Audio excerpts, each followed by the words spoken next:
اب دیکھیں، اس نے اپنی ذات کو آگے کیا ہے، اپنی انانیت کو آگے رکھا ہے، اپنی ایگو کو آگے رکھا ہے، اپنی پرسنالٹی، اپنی ہستی، اپنی ذات، اپنی انا، اپنی میں اس میں کو اس نے آگے رکھا کہ وہ چیز ہے میں اس سے بہتر ہوں۔ اس کا مطلب حضرت آدم سے بہتر تو میں ہوں۔ اعوذ باللہ من الشیطان الرجیم، بسم اللہ الرحمن الرحیم۔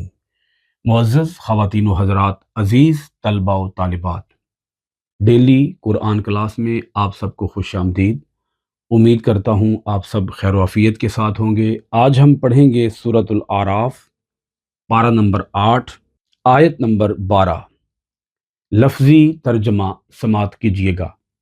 قال، اللہ تعالی نے ارشاد فرمایا، ما منعک، کس چیز نے روکا تجھے، اللہ تسجدا، اس سے کہ تو سجدہ کرے، اذ، جب، امرتک، میں نے حکم دیا تجھے، قال، کہنے لگا، ابلیس نے کہا، انا، میں، خیر، بہتر، منہ، اس سے، خلقتنی، تو نے مجھے پیدا کیا، من نار، آگ سے، من سے نار آگ، وخلقتہ، اور تو نے پیدا کیا اسے، من سے طین، کیچڑ یعنی کہ مٹی۔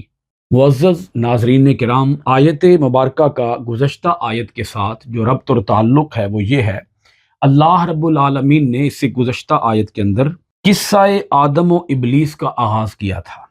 اللہ پاک نے شرف انسانی کو بیان کرنے کے لیے ارشاد فرمایا، ہم نے تمہیں تخلیق کیا، ہم نے تمہیں تصویر یعنی شکل و صورت عطا فرمائی، پھر ہم نے فرشتوں کو حکم دیا کہ وہ آدم کو سجدہ کریں۔ سب نے سجدہ کیا سوائے ابلیس کے، ابلیس سجدہ کرنے والوں میں سے نہ تھا۔ یہ گزشتہ آیت کے اندر ذکر ہوا۔ ابھی ہم جو آیہ مبارکہ پڑھ رہے ہیں اس کے اندر اللہ رب العالمین نے ابلیس کے سجدہ نہ کرنے کی وجہ ابلیس کی زبانی بیان فرمائی ہے۔ دیکھیے گا، اللہ پاک نے ارشاد فرمایا، قال ما منعک اللہ تسجد اذ امرتک، اللہ تعالیٰ نے ارشاد فرمایا، کس چیز نے روکا تجھے اس سے کہ تو سجدہ کرے جب میں نے حکم دیا تجھے۔ یہاں اللہ پاک نے ارشاد فرمایا کہ حکم میرا تھا۔ بعض لوگ یہ بھی سوال پوچھتے ہیں کہ کیا اللہ تعالیٰ نے ابلیس کو بھی سجدہ کرنے کا حکم دیا تھا؟ تو اس کا جواب یہاں پر موجود ہے، اذ امرتک، جب میں نے حکم دیا تجھے۔ یعنی اللہ تعالیٰ کا یہ حکم صرف ملائکہ کرام کو نہیں تھا، بلکہ اللہ تعالیٰ کا یہ حکم ابلیس کو بھی تھا۔ اللہ پاک نے اسپیشلی یہاں خاص طور پر ذکر فرمایا، اذ امرتک، کہ جب میں نے تجھے حکم دیا، ما منعک اللہ تسجدا، تو تجھے کس چیز نے روکا سجدہ کرنے سے۔ یہاں آیت مبارکہ کے اندر اللہ رب العالمین نے بڑا زور دے کر اذ امرتک فرمایا ہے۔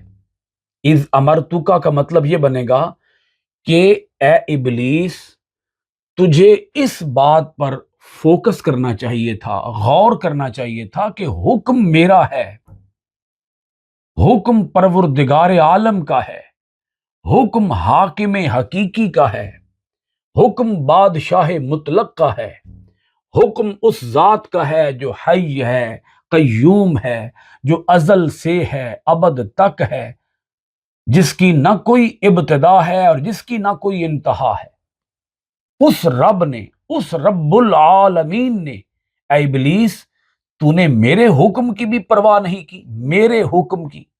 اگر تو صرف اتنا ہی سوچ لیتا کہ مجھے حکم دینے والا کون ہے، مجھے حکم کس نے دیا ہے، کس ہستی نے مجھے حکم دیا ہے، اگر تو صرف اتنی بات پہ ہی غور کر لیتا تو تو سجدہ کرنے سے کبھی باز نہ آتا۔ اے ابلیس، ما منعک اللہ تسجدا، میرے حکم کے باوجود پھر بھی تو نے سجدہ کرنے سے انکار کر ڈالا، تو تجھے کس چیز نے روکا ہے؟ وہ چیز کون سی ہے؟ میں نے تو تمہیں حکم دیا کہ سجدہ کر، تجھے کس چیز نے روکا؟ اس چیز کا نام تو بتا۔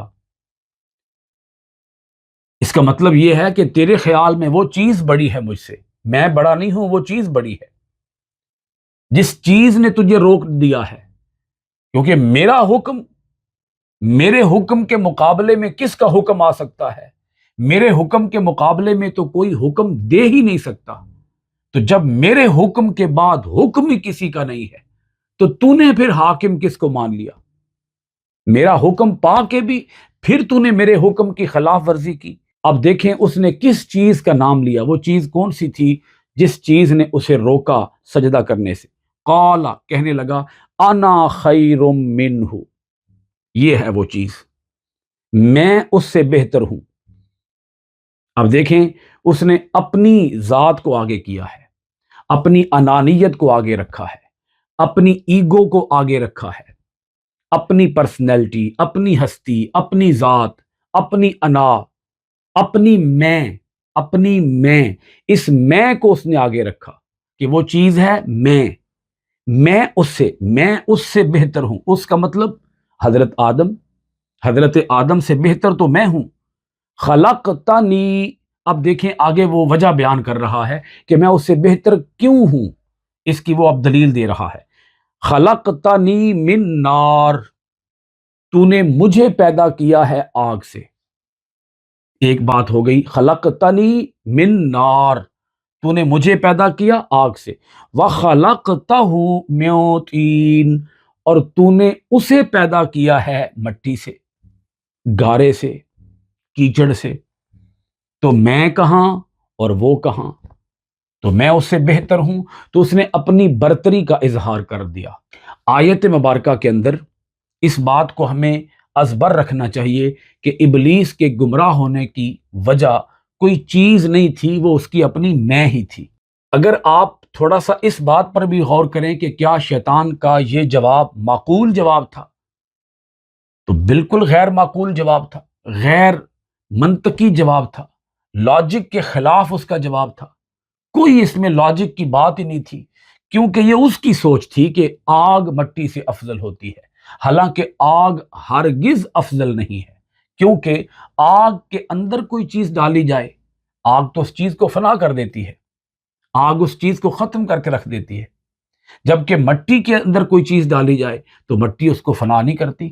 اگر آگ کے اوپر مٹی ڈال دی جائے، آگ کے اوپر مٹی ڈال دی جائے تو آگ تو بجھ جائے گی۔ تو اس کا مطلب یہ بنا کہ آگ افضل نہیں ہے، بلکہ آگ سے بھی افضل مٹی ہے۔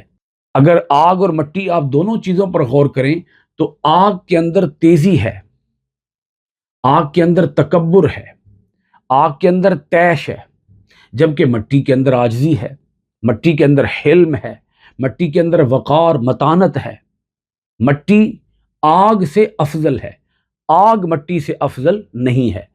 لیکن اس پر بحث کرنے کی بجائے ہمیں یہ بات جاننی چاہیے کہ آگ اور مٹی اصل میں جو کمال ہے، اصل میں جو جوہر ہے، جس جوہر کی بنیاد پر اللہ رب العالمین نے حضرت آدم علیہ السلام کو خلافت ارضی کا تاج عطا فرمایا، حضرت آدم علیہ السلام کو مسجود ملائک بنایا، وہ وجہ کیا تھی؟ وہ تھی اللہ تعالیٰ کی اطاعت، وہ تھی اللہ تعالیٰ کی عبادت، اللہ تعالیٰ کی بندگی۔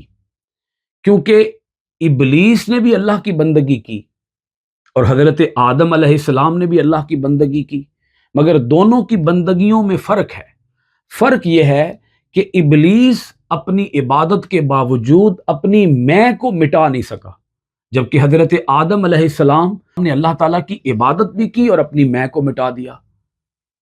اس کا بہت بڑا ثبوت ہمارے پاس حضرت آدم علیہ السلام کی یہ دعا ہے، ربنا ظلمنا انفسنا وان لم تغفر لنا وترحمنا لنکونن من الخاسرین۔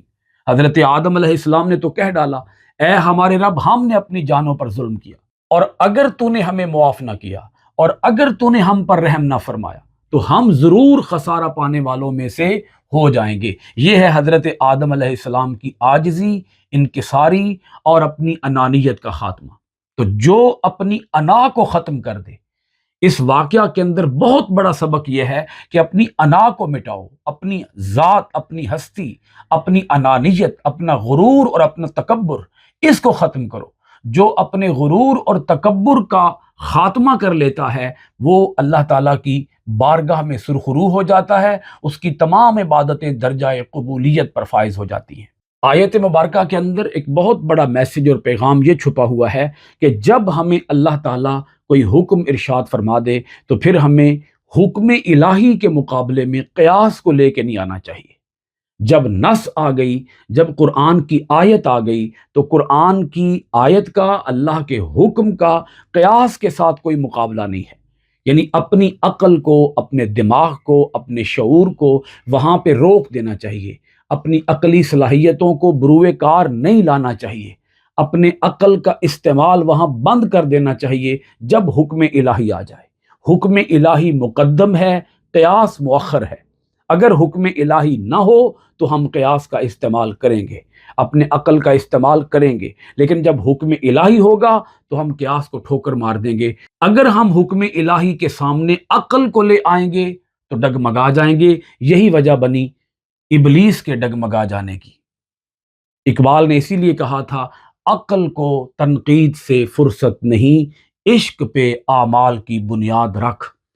ابلیس کی بہت بڑی غلطی یہی تھی، اسی وجہ سے وہ لڑکھڑا گیا اور گمراہ ہو گیا کہ اس نے اللہ رب العالمین کو معبود تو مانا مگر محبوب نہ مانا۔ جو اللہ کو اپنا محبوب مان لیتا ہے، محبوب سے محبت ہوتی ہے، اور جب محبت ہو جائے تو پھر حکم کو نہیں دیکھا جاتا، حکم دینے والے کو دیکھا جاتا ہے، محبوب کو دیکھا جاتا ہے۔ محبوب پھر جو حکم دے دے وہ عاشق کی عقل کے خلاف ہی کیوں نہ ہو، پھر یہ نہیں دیکھتا کہ یہ حکم میری عقل پہ پورا اترتا ہے یا نہیں اترتا، یہ دیکھتا ہے کہ مجھے جس سے پیار ہے اس نے یہ حکم دیا ہے، میری عقل میں، میری دانست میں آئے یا نہ آئے، میں اپنے محبوب کے ہر حکم کو بجا لاؤں گا۔ تو یہ آیت ایک بہت بڑا میسج دے رہی ہے کہ ہمیں اللہ تعالیٰ کو صرف معبود نہیں ماننا چاہیے، بلکہ اللہ تعالیٰ کو معبود ماننے کے ساتھ ساتھ اللہ تعالیٰ کو اپنا محبوب حقیقی بھی ماننا چاہیے۔ جس نے رب کو معبود اور محبوب مان لیا وہ پھر کبھی بھی خطا نہیں کھاتا، وہ کبھی بھی ڈگمگاتا نہیں ہے۔ اللہ تعالیٰ ہمیں اپنی آیتوں میں غور و خوض کرنے، عمل پیرا ہونے، قرآن کے آفاقی پیغام کو دنیا بھر میں عام کرنے کی توفیقات خیر عطا فرمائے۔ سورۃ الاعراف آیت نمبر 12 کے ساتھ کلاس ختم کرتے ہیں انشاءاللہ العزیز۔ سورۃ الاعراف کی آیت نمبر 13 کے ساتھ آپ کی خدمت میں پھر حاضر ہوں گے۔ بہت شکریہ۔ السلام علیکم ورحمۃ اللہ وبرکاتہ۔